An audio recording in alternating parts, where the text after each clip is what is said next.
Hello everyone, welcome to only IAS. Date है आज की 22 अप्रैल 2021 और स्वागत है आपका द हिंदू एडिटोरियल डिस्कशन में। आज के कुछ इंपॉर्टेंट आर्टिकल्स यहाँ पर दिए गए हैं। चूँकि आज बहुत सारे इंपॉर्टेंट आर्टिकल्स हैं तो हम इस पूरे लेक्चर को दो पार्ट में डिवाइड करेंगे। आज के इस सेशन में इस सेशन में आपको दो आर्टिकल्स मिलेंगे। एक इंडियन एक्सप्रेस का बहुत इंपॉर्टेंट आर्टिकल है जो कि वर्डप्रेस फ्रीडम इंडेक्स की बात करता है। काफ़ी इंपॉर्टेंट आर्टिकल है, उसको हम सबसे पहले डिस्कस करेंगे। और उसके बाद यहाँ पर पुलिस रिफॉर्म से रिलेटेड एक आर्टिकल है जिसमें पुलिस के जो भी मेजर पोस्ट होते हैं, लाइक कमिश्नर की पोस्ट है, पुलिस चीफ की पोस्ट है, उनके अपॉइंटमेंट और रिमूवल से रिलेटेड बहुत सारे लूप होल्स हैं। उनको कैसे सही किया जा सकता है उसके बारे में हम चर्चा करेंगे। अगले वीडियो में हम इन तीन आर्टिकल्स पर भी डिस्कशन करेंगे। तो चलिए डिस्कशन स्टार्ट करते हैं। आज का हमारा पहला आर्टिकल वर्डप्रेस फ्रीडम इंडेक्स से रिलेटेड है। ये जीएस पेपर 2 के इस टॉपिक से आप इसको रिलेट कर सकते हो। इस आर्टिकल के अंदर हम कुछ इन टॉपिक्स पर चर्चा कर रहे होंगे। सबसे पहले देखते हैं कि ये न्यूज़ में क्यों है। इसका कॉन्टेक्स्ट ये है कि भी हाल फिलहाल में वर्डप्रेस फ्रीडम इंडेक्स 2021 पब्लिश किया गया और चूँकि इंडिया की रैंक 2020 और 2021 में सेम ही रही, 142 रैंक ही रही है आउट ऑफ 180 कंट्रीज़। लेकिन इससे हो क्या रहा है कि इंडिया को जर्नलिज्म के फील्ड में बैड कैटेगरी के अंदर रखा जा रहा है कि यहाँ पर जर्नलिस्ट जो होते हैं वो सेफ फील नहीं करते हैं, वो अपने आप को एक्सप्रेस नहीं कर पाते हैं। ये जो वर्डप्रेस फ्रीडम इंडेक्स है ये पब्लिश किया जाता है रिपोर्टर्स विदाउट बॉर्डर्स, जो कि एक नॉट फॉर प्रॉफिट ऑर्गेनाइजेशन है। ये बहुत सारे पैरामीटर्स के बेसिस पर अलग अलग कंट्रीज़ के अंदर प्रेस के लिए क्या मतलब, या जो जर्नलिज्म है उसका कितना फ्रीडम है लोगों के पास, जो जर्नलिस्ट्स हैं उनके पास कितना फ्रीडम है अपने ओपिनियंस को एक्सप्रेस करने के लिए, उसके बेसिस पर ये वर्डप्रेस फ्रीडम इंडेक्स पब्लिश करती है हर साल। यहाँ पर जो ये रिपोर्टर्स विदाउट बॉर्डर है, एक्चुअल में इसको RSF लिखते हैं, रिपोर्टर्स सैंस फ्रंटियर्स, 2002 से ही ये रिपोर्ट पब्लिश कर रहा है। और इसमें बहुत सारे अलग अलग इंडिपेंडेंट ऑर्गेनाइजेशंस, NGOs हैं जो कि इसको सपोर्ट प्रोवाइड करते हैं, like United Nation, UNESCO, council of Europe, international organisation of the Francophonie मतलब कि ऐसे लोग जो कि फ्रांस भाषा बोलते हों या फ्रेंच बोलते हों, तो उनका एक ऑर्गेनाइजेशन है। लगभग 54 कंट्रीज़ ऐसी हैं। तो इन सभी के कंट्रीब्यूशन से ये वर्डप्रेस फ्रीडम इंडेक्स बनता है, जिसके अंदर इस बात का ख्याल रखा जाता है कि जर्नलिस्ट के लिए फ्रीडम का लेवल अलग अलग कंट्रीज़ में कितना ज़्यादा है, उसके बेसिस पर इनको रैंक किया जाता है। यहाँ पर एक बात ध्यान देने की है कि यहाँ पर केवल शब्द फ्रीडम यूज़ किया गया है। जर्नलिज्म की क्या क्वालिटी है उस पर कोई भी बात नहीं की जाती है, केवल कितना फ्रीडम दिया जाता है लोगों को अपने ओपिनियन एक्सप्रेस करने के लिए, बस इसी बात को कैलकुलेट किया जाता है। इसमें जो पैरामीटर्स हैं वो कौन कौन से आ सकते हैं, वो मीडिया का इंडिपेंडेंस, कि एक देश में मीडिया कितने खुले आम किसी भी चीज़ को लोगों तक पहुंचा सकता है, ऐसे कितने आसान लेजिस्लेटिव फ्रेमवर्क्स हैं, मतलब कि यहाँ का लॉ कितना इजी है इन जर्नलिस्ट्स के लिए अपने ओपिनियन एक्सप्रेस करने को, ट्रांसपेरेंसी कितनी बढ़िया से मेंटेन की जाती है जो भी न्यूज़ ये लोग पेश करते हैं और जो एक्चुअल न्यूज़ होती है, इंफ्रास्ट्रक्चर की क्वालिटी क्या है, और जो भी न्यूज़ और इन्फॉर्मेशन ये प्रोड्यूस कर रहे हैं उनके लिए ये इंफ्रास्ट्रक्चर कैसे सपोर्ट प्रोवाइड कर रहा है, इन सब के बेसिस पर ये वर्डप्रेस फ्रीडम इंडेक्स रिलीज़ किया जाता है हर साल। वर्डप्रेस फ्रीडम इंडेक्स का ये जो ग्लोबल परफॉर्मेंस है ये क्या बताता है, हमें कुछ इन्फॉर्मेशन प्रोवाइड करता है। लाइक अप्रॉक्सीमेटली 130 कंट्रीज़ के आसपास ऐसे हैं जहाँ पर किसी न किसी फॉर्म में जर्नलिज्म पर बैन लगा ही है, मतलब कि या तो पार्शली बैन है या फिर कंप्लीटली बैन है। इसके अलावा 180 देशों में केवल ऐसे 12 देश ही हैं जहां पर एक फेवरेबल इन्वायरमेंट जर्नलिज्म के लिए बनाया गया है। कोविड-19 के सिचुएशन में अलग अलग नेशन अलग अलग तरीके से इन्फॉर्मेशन को ब्लॉक करके बताने की कोशिश करती है। कुछ अथॉरिटेरियन रेजीम्स होते हैं जहां पर टोटलिटेरियन कंट्रोल होता है, मतलब कि वो सब कुछ सेंट्रलाइज कर देते हैं कि जो इन्फॉर्मेशन वो प्रोड्यूस करना चाहते हैं केवल और केवल वही न्यूज़ चैनल या मीडियाज लोगों तक पहुंचा सकती है।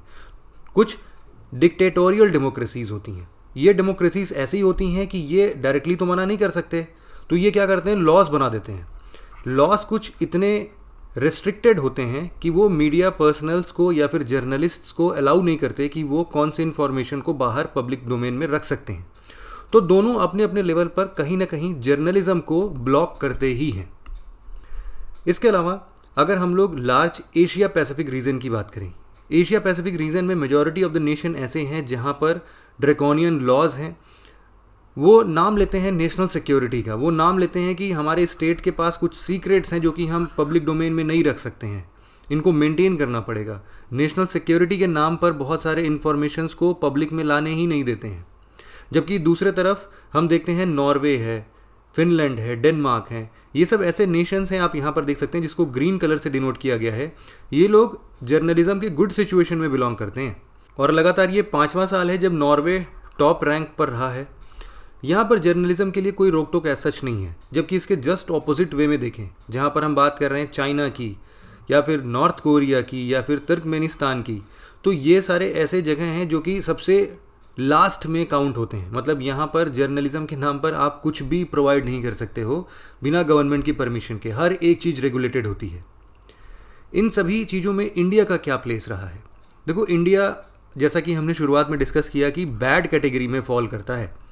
बैड कैटेगरी अगर हम इसके नेबर से कंपैरिजन करें तो नेपाल, भूटान इन सब से काफ़ी अच्छे रैंक पर है। नेपाल 106 रैंक पर है, भूटान इवन 65 रैंक पर है, इवन पाकिस्तान आसपास है और 145 रैंक पर है। तो 145th रैंक अगर पाकिस्तान के अंदर है और इंडिया के अंदर 142 है, तो ये कोई बहुत बड़ा अचीवमेंट नहीं है हमारे लिए। मतलब हमें बहुत सारी चीज़ें हैं जो कि हमें करना पड़ेगा और इस बैड कैटेगरी का ये जो धब्बा हमारे जर्नलिज्म के ऊपर लगा है, इसको हटाने के लिए हमें बहुत सारे स्टेप्स उठाने पड़ेंगे।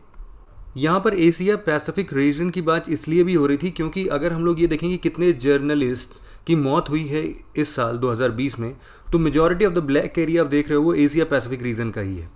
और इसमें इंडिया में भी आप जान रहे हो कि 4 जर्नलिस्ट 2020 में मारे गए थे। सिचुएशन बहुत बुरी होती है जब हम जम्मू कश्मीर की बात करते हैं। वहाँ पर पुलिस और पैरामिलिट्रीज़ के द्वारा भी काफ़ी हरासमेंट्स होती है इन रिपोर्टर्स की।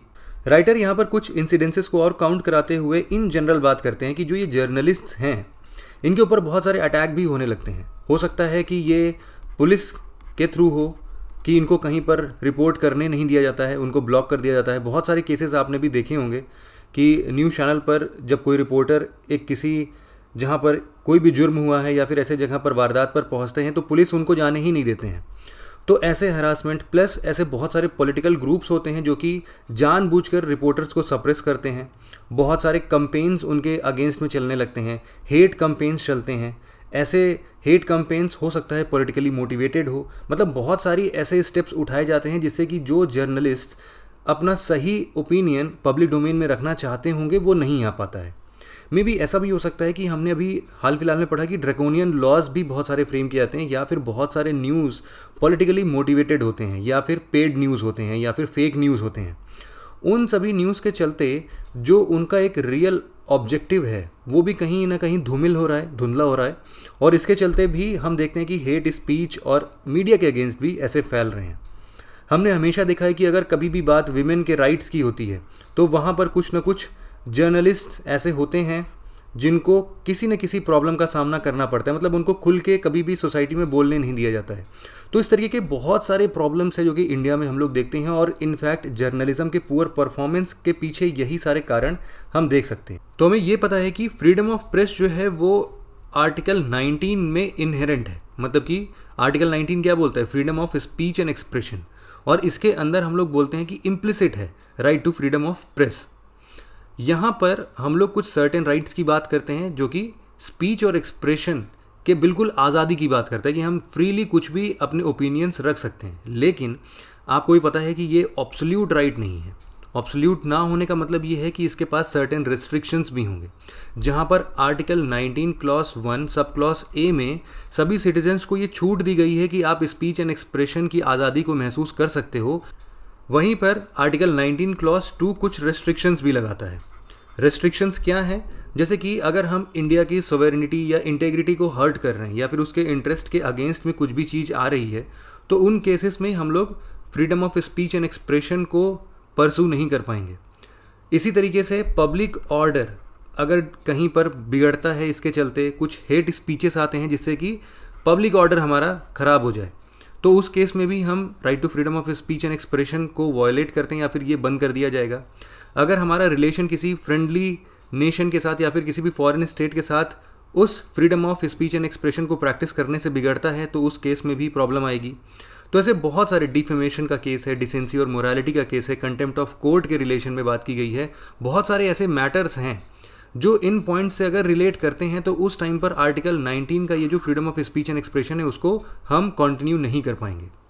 यहाँ पर एक बात और आपको पता होना चाहिए कि प्रेस काउंसिल ऑफ इंडिया है जो कि इंडिया में जितने भी ऐसे प्रेस के फ्रीडम से रिलेटेड बातें होती हैं उनको यही रेगुलेट करता है। एक तरीके से ये रेगुलेटरी बॉडी है जो कि 1978 से बनी हुई है और न्यूज़पेपर हो गए, न्यूज़ एजेंसीज़ हो गई, इन सभी के स्टैंडर्ड्स या पैरामीटर्स को यही डिफाइन करता है। इसके अलावा यहाँ पर आपको एक बात और पता होना चाहिए कि सुप्रीम कोर्ट ने बहुत सारे जगहों पर इस फ्रीडम ऑफ प्रेस की बात की है। Like in Romesh Thapar versus state of Madras, इन्होंने ये बताया कि देखो किसी भी डेमोक्रेटिक ऑर्गेनाइजेशन का फाउंडिंग प्रिंसिपल ही फ्रीडम ऑफ स्पीच है, तो उसको एक्नॉलेज किया गया इस केस के through. Even Indian Express newspaper versus Union of India में ये बात बिल्कुल क्लियरली बोल दी गई कि article 19 clause 1 sub clause A के अंतर्गत फ्रीडम ऑफ प्रेस अपने आप में इनहेरेंट है, अंडरस्टूड है, मतलब कि इसके अंदर फ्रीडम ऑफ प्रेस आता ही है। फ्रीडम ऑफ प्रेस का मतलब क्या है इसको भी डिफाइन किया गया। बोला गया कि भाई देखो फ्रीडम ऑफ प्रेस क्या बोलता है कि अगर मान लो आप किसी अथॉरिटी के अगेंस्ट कुछ बोलते हो तो वो अथॉरिटी आपके ऊपर चढ़ नहीं सकती है, ठीक है। मतलब अगर आपके पास फ्रीडम ऑफ प्रेस है तो आप इस अथॉरिटी के अगेंस्ट कुछ भी बोल सकते हो, लेकिन वही कि उसके कुछ रेस्ट्रिक्शंस हैं जो कि आर्टिकल 19 क्लॉज 2 में है कि उस लिमिटेशंस के साथ साथ आप इस अथॉरिटी के अगेंस्ट कुछ भी बोल सकते हो, लेकिन ये अथॉरिटी आपके ऊपर कोई चार्ज नहीं लगा सकती, मतलब ये अपने पावर का यूज़ नहीं कर सकती आपके साथ ही साथ इन अथॉरिटीज़ को एक और बात समझाएगी कि भाई तुम इस तरीके से इनके freedom of speech and expression को नहीं रख सकते कि ये पब्लिक इंटरेस्ट में है, इस न्यूज़ को बाहर मत लेके आओ नहीं तो पब्लिक ऑर्डर ख़राब हो जाएगा। नहीं, पब्लिक ऑर्डर और पब्लिक इंटरेस्ट दोनों अलग अलग चीज़ें हैं, ठीक है। तो इसीलिए पब्लिक इंटरेस्ट के नाम पर किसी भी न्यूज़ को सप्रेस करना इन अथॉरिटीज़ को नहीं बोला गया कि आप नहीं कर सकते हो ऐसा, ठीक है। आप याद रखना रेस्ट्रिक्शंस हमेशा पब्लिक ऑर्डर के ऊपर है, पब्लिक इंटरेस्ट के ऊपर नहीं है। ये छोटे छोटे वर्ड्स हैं बट यूपीएससी इसमें बहुत कंफ्यूजन क्रिएट कर देती है। इसके अलावा हम कुछ और केसेस की बात कर सकते हैं, like Tata press limited versus महानगर टेलीफोन निगम लिमिटेड। इसमें सुप्रीम कोर्ट ने ये डिसीजन दिया कि जितने भी कॉमर्शियल एड्स होते हैं, कॉमर्शियल एडवर्टीजमेंट्स होते हैं, कॉमर्शियल स्पीच होती है, उनके पास भी यही freedom of speech and expression है, तो इसीलिए उनको भी कोई रोक नहीं सकता। और सिमिलरली ऐसे दो केसेस हैं, लाइक ब्रिजभूषण केस है। ब्रिजभूषण केस में सरकार को रोका गया कि आप कभी भी किसी भी पब्लिकेशन को रोक नहीं सकते हो प्री सेंसरशिप के नाम पे, मतलब कि कोई भी न्यूज़ आर्टिकल पब्लिश होने से पहले स्टेट गवर्नमेंट उनको पढ़े और जब तक अपना मोहर ना लगाए तब तक वो पब्लिश ना हो, ऐसा नहीं किया जा सकता है। वो फ्री हैं अपने किसी भी चीज़ को ऐसे पब्लिश करने के लिए। साथ ही साथ सबल पेपर्स लिमिटेड केस में ये बताया गया कि कोई भी ऑर्गेनाइजेशन या फिर कोई भी अथॉरिटी इनको लिमिट नहीं कर सकती है कि आप इतने नंबर ऑफ पेपर्स या न्यूज़पेपर्स या मैगजीन्स को ही पब्लिश कर सकते हो इस टाइम पीरियड में, इसका साइज़ कुछ इतना ही होना चाहिए। ये सारी चीज़ें बिल्कुल भी कहीं से भी कंट्रोल नहीं की जा सकती। तो इस पूरे आर्टिकल के डिस्कशन से हमें ये तो समझ में आ गया कि हमारे पास बहुत सारे ऐसे लेजिस्लेशंस हैं प्लस सुप्रीम कोर्ट के वर्डिक्ट्स हैं जो कि फ्रीडम ऑफ प्रेस को अच्छी तरीके से प्रैक्टिस कर सकते हैं हम अपने नेशन में। बट ज़रूरत क्या है? ज़रूरत है इन सभी चीज़ों को लेटर एंड स्पिरिट में प्रोड्यूस करने की, इनको सही तरीके से अपनाने की। साथ ही साथ हमको पता है कि मीडिया का ये जो फ्रीडम ऑफ प्रेस है, अगर हम इसको मना करते हैं या रोकते हैं तो इसका सबसे बड़ा जो टारगेट है वो है डेमोक्रेसी। और चूंकि हम एक डेमोक्रेटिक कंट्री हैं तो ये उसके लिए सबसे बड़ा चैलेंज है कि हम डेमोक्रेसी बोल क्यों रहे हैं अगर हमने मीडिया को ही फ्रीडम नहीं दी है कुछ बोलने का। तो इन सब चीज़ों से सुधार कैसे कर सकते हैं हम?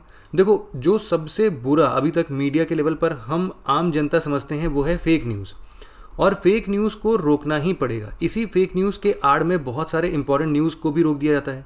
तो इसीलिए इस फेक न्यूज़ को कुछ ऐसे एल्गोरिदम्स हम बना लें या फिर कुछ ऐसी टेक्नोलॉजी डेवलप कर लें जिससे कि ये फैले ना, तो उसके वजह से एक तो मीडिया के ऊपर जो फेथ है वो हमारा रिस्टोर हो जाएगा कि चलो मीडिया भी सही बता रही है, इसको रोक नहीं सकते।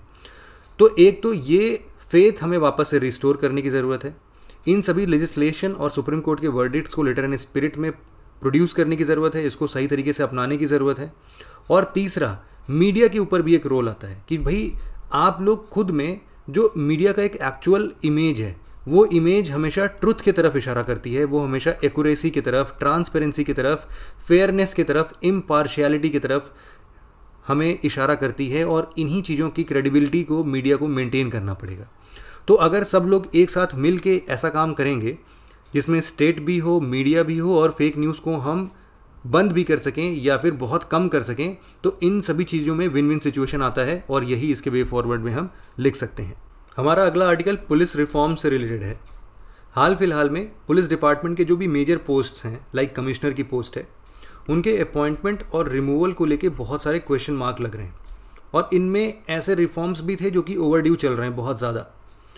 तो अभी क्या प्रोसेस चल रहा है इनके अपॉइंटमेंट और रिमूवल का और इसमें क्या सुधार लेके आना चाहिए हमें, इसी के बारे में इस आर्टिकल के अंदर डिस्कस किया गया है। इस आर्टिकल को आप जीएस पेपर 2 के इन सब टॉपिक्स के साथ रिलेट करके देख सकते हो। इस पूरे आर्टिकल में हम कुछ इन मेजर पॉइंट्स पर चर्चा करेंगे। सबसे पहले अगर हम बात करें कि ये न्यूज़ में क्यों रहा, तो आप सबको पता है कि मुंबई पुलिस कमिश्नर को भी हाल फिलहाल में रिमूव कर दिया गया था। इसी के चलते ये बड़ा मुद्दा सामने आता है। इशू क्या है, हम इस बात को समझने की कोशिश करते हैं। सपोज़ कोई भी एक पुलिस चीफ है जिसको किसी एक सरकार ने अपॉइंट किया, ठीक है। अब इस सरकार के लिए ही ये अकाउंटेबल होगा। डेमोक्रेटिक प्रिंसिपल्स की बात माने तो अकाउंटेबिलिटी तो होती है, लेकिन यहाँ पर एक गड़बड़ी भी है। मान लो कोई भी एक स्टेट गवर्नमेंट किसी बड़े पोस्ट के पुलिस ऑफिसर को अपॉइंट करता है, तो वो तो हमेशा ही चाहेगा ना कि वो उसके इंटरेस्ट में ही काम करे। साथ ही साथ ये जो बड़ी पोस्ट है, ये एक लीडरशिप की पोस्ट है, तो इसके अंदर कितने भी लोग होते हैं जो कितने ईमानदार हैं, कितने सही हैं, कितने मेहनत से अपने काम को करते हैं, ये तब तक मायने नहीं रखेगा जब तक इसका लीडरशिप अच्छा नहीं होगा। तो यहाँ पर जो बड़े पोस्ट्स होते हैं, अगर वो पॉलिटिकली मोटिवेटेड है, तो कहीं ना कहीं जो इनका मेजर फंक्शन है लॉ एंड ऑर्डर सिचुएशन को मेंटेन करना, लोगों को सर्व करना, उनको प्रोटेक्ट करना, वो कहीं ना कहीं थोड़ा सा ब्लर हो जाता है। तो ये सबसे बड़ा मुद्दा है जो कि हमारे सामने अभी यहाँ पर देखने को मिल रहा है कि एक राइट बैलेंस की बात जहाँ पर आती है कि गवर्नमेंट का लेजिटिमेट रोल हो इनके अपॉइंटमेंट या रिमूवल में, और साथ ही साथ ये जो बड़े पोस्ट हैं लाइक पुलिस चीफ है, इनके ऑपरेशनल ऑटोनॉमी की बात आएगी कि ये खुलकर अपने हिसाब से काम कर सकें। उन दोनों में एक बैलेंस नहीं बैठ पा रहा है। तो अब करना क्या चाहिए, इसके बारे में हमें बात करना है। देखो, दो बड़े रिफॉर्म्स की बात यहाँ पर की जा रही है। सबसे पहला कि हम जो अपॉइंटमेंट और रिमूवल की रिस्पॉन्सिबिलिटी है उसको किसी इंडिपेंडेंट बॉडी पर शिफ्ट कर दें। मतलब कोई एक ऐसी बॉडी बनाए जो कि बिल्कुल इंडिपेंडेंट हो, वो ही इनके अपॉइंटमेंट और रिमूवल की बात करे। और दूसरा बड़ा रिफॉर्म इनके प्रोसेस से रिलेटेड है, मतलब कि किस प्रोसेस के साथ इनका अपॉइंटमेंट या रिमूवल हो रहा है, इसमें सभी डिसीजन मेकर्स के ओपिनियन को रखा गया है या नहीं, उसमें कितनी ट्रांसपेरेंसी मेंटेन की गई है। मतलब इन दो मेजर पॉइंट्स पर हम डिस्कस करेंगे। सबसे पहला हमने क्या बोला कि हमें एक ऐसे बॉडी की ज़रूरत है, एक ऐसे ऑर्गेनाइजेशन की ज़रूरत है जो इनके अपॉइंटमेंट और रिमूवल के लिए बिल्कुल इंडिपेंडेंट हो। तो यहाँ पर बात की जाती है एक बाई पार्टीसन ऑर्गेनाइजेशन की या फिर ऐसे बॉडी की जो कि अपने आप में इंडिपेंडेंट हो। यहाँ पर बाई पार्टीसन का क्या मतलब है, सपोज़ करो कि डुअल पार्टी सिस्टम है, तो यहाँ पर कुछ ऐसा रखें कि जहाँ पर सिंपल एक स्टेट गवर्नमेंट या फिर जो भी अभी रूलिंग गवर्नमेंट है वो इस पोस्ट को फिल करे। उससे अच्छा है कि हम जो ओपोजिशन पार्टी है उसको भी संज्ञान में लें, जो भी लीडर ऑफ अपोजिशन है उनके ओपिनियन को भी मिक्स करें और कुछ एक कॉमन पॉइंट पर पहुँचें और इसके बेसिस पर ही हम किसी को अपॉइंट करें। तो ऐसा भी कुछ bipartisan kind of independent organisation या बॉडी की बात कर सकते हैं हम। सबसे पहले तो बात यही आती है कि हम एक ओवरसाइट बॉडी बनाएं। ओवरसाइट बॉडी, जैसे कि अभी हम लोग बात कर रहे थे बाई पार्टीसन की, बाई पार्टीसन ऑर्गेनाइजेशन या बॉडी की, जो कि इनको फाइनल सिलेक्शन देंगे। लेकिन ये जो ओवरसाइट बॉडी होगी ये इस बाई पार्टीसन बॉडी को नाम सजेस्ट करेंगे, ठीक है। इसके लिए 1979 में सबसे पहला बॉडी बनने की बात जो होती है वो होती है एनपीसी की, नेशनल पुलिस कमीशन की। इसका काम ही होगा कि ये लोगों के नाम सेलेक्ट करे और वो ऐसे किसी एक इंडिपेंडेंट ऑर्गेनाइजेशन को दे जो कि उन नामों में से किसी एक को सिलेक्ट करके पुलिस चीफ के नाम पर अपॉइंट कर दें या फिर रिमूव करने की भी बात कुछ इसी तरीके से चले। इसको सुप्रीम कोर्ट ने प्रकाश सिंह केस 2006 में पूरा फुल सपोर्ट किया। सुप्रीम कोर्ट ने एक और अच्छा सजेशन दिया। उन्होंने बोला कि देखो, एक यूनियन पब्लिक सर्विस कमीशन इस काम में ऑलरेडी बहुत महारत हासिल कर चुका है, तो क्यों ना उसको ये जिम्मा दिया जाए कि वो कैंडिडेट्स को शॉर्ट लिस्ट करे और वो स्टेट गवर्नमेंट को अपॉइंट करने के लिए दे। लेट से कि एक मॉडल पुलिस बिल 2015 में आया था और इसमें बोला गया कि हम उस बॉडी का नाम देते हैं SSC, मतलब कि स्टेट सिक्योरिटी कमीशन। क्या होगा कि ये एक प्रकार की multi party state police board होगी, ठीक है। Multi party state police board का मतलब ये है कि इसमें एक तो बहुत सारी पार्टीज़ का इन्वॉल्वमेंट होगा, इसमें लीडर ऑफ अपोजिशन भी होंगे, गवर्नमेंट ऑफिशियल्स भी होंगे, कुछ इंडिपेंडेंट मेंबर्स भी होंगे, कुछ सिविल सोसाइटी के मेंबर्स आएंगे इस बोर्ड में, और तब जाके ये स्टेट सिक्योरिटी कमीशन बनेगा और यूपीएससी इनके नाम सजेस्ट करेगा किसको हमें पुलिस चीफ बनाना है। उन सभी नामों में से ये एसएससीज उनको शॉर्टलिस्ट करके बना देगा। तो ये कुछ प्रोसेस था जिसको अपनाना चाहिए था, बट एक्चुअल में हुआ क्या ये हम समझने की एक बार कोशिश करते हैं। तो देखो गैप्स कहाँ पर हैं। सबसे पहला गैप ये आप समझ सकते हो कि ओवरऑल केवल ऐसे 26 स्टेट्स और यूटीज़ ही हैं जहाँ पर एसएससी बनाया गया, और ये केवल नाम भर की एसएससी है, मतलब इसका काम कुछ नहीं है। ये बहुत सारे ओपिनियंस को छोड़ देना, जैसे कि लीडर ऑफ अपोजिशन बहुत सारी जगह पर है ही नहीं, उनके ओपिनियंस कोई नहीं लेते हैं। साथ ही साथ ये जो सिविल सोसाइटी से कुछ मेंबर को उठाने की बात हुई थी इस बोर्ड में, वो भी नहीं लिया गया। तो जो इसका कॉम्पोजिशन है वो ही क्वेश्चन मार्क्ड है, ठीक है, कि फिर इसका काम ही क्या होगा। ये भी देखा गया कि 2014 से लेके अभी तक के केसेस को अगर देखा जाए तो मुश्किल से ऐसे 3-4 मीटिंग्स ही हुई हैं इनकी, इन सभी स्टेट्स को मिला के बात कर रहे हैं, तो बस 3-4 मीटिंग में क्या ही इसका हम रोल देख सकते होंगे। तो इसीलिए हमें कुछ मीनिंगफुल रिफॉर्म्स लाने की ज़रूरत है। साथ ही साथ यहाँ पर ओवरऑल ऐसे 23 स्टेट्स हैं जहाँ पर पुलिस चीफ को अपॉइंट करने का काम आज भी सोलली गवर्नमेंट का ही है, स्टेट गवर्नमेंट का है। और यहाँ पर केवल ऐसे आसाम, झारखंड, कर्नाटका, मेघालय और मिजोरम, ऐसे केवल ये 5 स्टेट्स हैं जहाँ पर एक्चुअल में एसएससी को ये पावर दिया गया है कि आप कैंडिडेट्स की शॉर्ट लिस्टिंग के बेसिस पर उनको अपॉइंट। तो ये तो बात हमने कर ली कि अभी तक हम जो ये बॉडी की बात कर रहे हैं कि एक इंडिपेंडेंट बॉडी बनाएंगे, उसमें हम क्या क्या कर सकते हैं। दूसरा आता है अब इनके प्रोसीजर पर कि ये जो सिलेक्शन प्रोसीजर है उसको कैसे ट्रांसपेरेंट बना सकते हैं, उसको कैसे इंडिपेंडेंट बना सकते हैं। उसके लिए हमें एक स्टैंडर्ड सेटिंग वर्क बनाना पड़ेगा जिसमें सभी ऑपरेशनल प्रोसीजर्स को डिफ़ाइन किया गया हो, सभी ऑपरेशनल टर्म्स को डिफ़ाइन किया गया हो। लेकिन ऐसा है नहीं। अगर हम आज के करंट प्रेस्क्राइब्ड प्रोसीजर की बात करें तो उसमें जैसा कि हमने देखा कि यूपीएससी कुछ कैंडिडेट्स को शॉर्टलिस्ट करेगी जिसको वो फर्दर एसएससीज को सेलेक्ट करने के लिए भेजेगी। यूपीएससी किन किन बातों का ध्यान रखती है? यूपीएससी देखती है कि उस पर्सन या फिर जो भी कैंडिडेट इसके लिए शॉर्टलिस्ट हो रहा है उसका सर्विस का लेंथ कितना है, उसका सर्विस रिकॉर्ड कितना अच्छा है, या फिर उसको कितने परफॉर्मेंस अप्रेजल्स मिले हैं पिछले 10 सालों में, उसका रेंज ऑफ एक्सपीरियंस कितना अच्छा है। इन सभी टर्म्स को कैसे एक्चुअल में परफॉर्म करना है या फिर इनको डिफ़ाइन कैसे करना है, इसके बारे में आज भी जिक्र नहीं है। कि ये जो रेंज ऑफ एक्सपीरियंस है, इसमें जो अच्छा रेंज ऑफ एक्सपीरियंस है उसको हम कैसे मानें कि हाँ ये एक गुड रेंज ऑफ एक्सपीरियंस है, ये एक बैड रेंज ऑफ एक्सपीरियंस है। इसके बीच में कोई भी डिफ्रेंसिएशंस यहाँ पर डिफाइन नहीं किए गए हैं। साथ ही साथ अप्रेजल उनके परफॉर्मेंस पर जितना मिला है उसकी इंटेग्रिटी कहाँ पर है, इसके बारे में कोई क्वेश्चन नहीं किया जाता। हो सकता है वो किसी दूसरे चैनल से अप्रेजल्स लेके आया हो। इसके अलावा जो भी कैंडिडेट शॉर्टलिस्ट होके एसएससी के पास जाते हैं उनके पास क्या प्रोसीजर है, क्या क्राइटेरिया है जिसके बेसिस पर वो एक्चुअल में लोगों को सिलेक्ट करेंगे, इसके बेसिस पर भी कोई भी बात नहीं की गई है। साथ ही साथ यहाँ पर इवन ये भी कंसिडर नहीं किया गया है कि जो भी शॉर्टलिस्टेड कैंडिडेट्स हैं उनका एटलीस्ट इंटरव्यू ले लिया जाए, जिससे कि हम थोड़ी और इन्फॉर्मेशन उनके बारे में कलेक्ट कर सकें कि वो आगे चल के कितना अच्छा लीडरशिप रोल प्ले कर सकते हैं या नहीं। ये तो बात हो गई अपॉइंटमेंट के चलते। रिमूवल की भी बात करें तो भी ऐसा ही कुछ बहुत ब्लर सा सिचुएशन है, जैसे कि कोई स्क्रूटनी प्रोसेस नहीं है जिसके चलते कि हाँ ये कुछ जस्टिफाइड रीजंस हैं जिसके बेसिस पर इनको रिमूव किया जाए।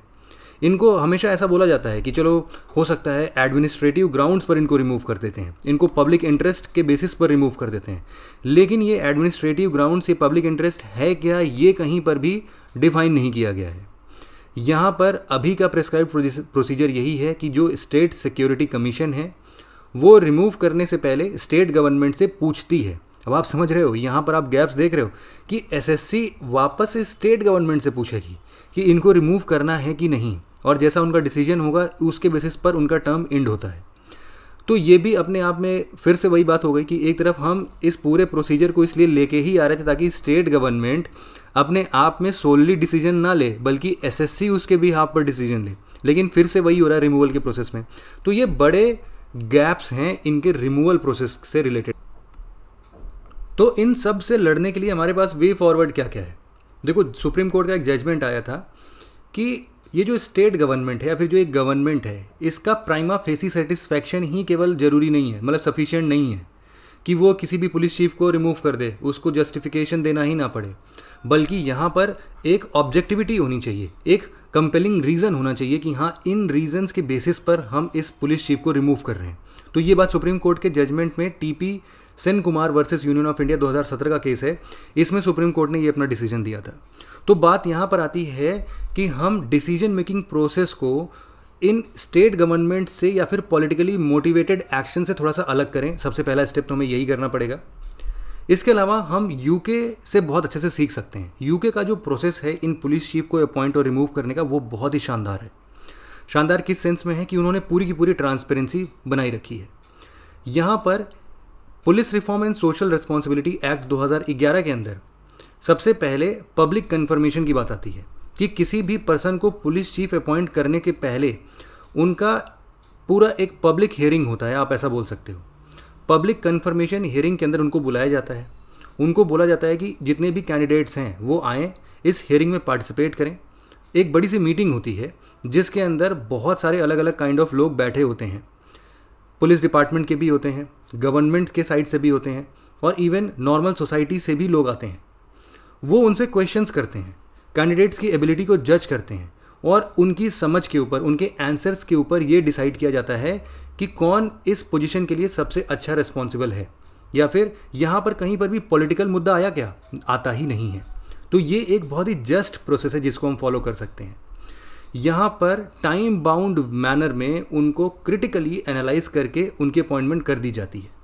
यहाँ पर एक और बहुत ही बढ़िया बात है कि इन पैनल मेंबर्स जो भी यहाँ पर, मान लीजिए कि लोग आए बैठे और किसी ने कोई डिसीजन दे दिया, लेकिन बाद में अगर उनको लगता है कि कुछ इश्यूज आए हैं तो उनके अपॉइंटमेंट्स के लिए इस पैनल के पास वीटो पावर भी है कि 2/3 मतलब 2/3 मेजॉरिटी के साथ वो किसी के भी अपॉइंटमेंट को वीटो कर सकते हैं। ठीक है, तो ये जो वीटो पावर आ गई तो इससे गवर्नमेंट अपनी मनमानी भी नहीं कर पाएगा, क्योंकि ये पैनल ने अगर वीटो कर दिया तो गवर्नमेंट की भी नहीं चलनी है।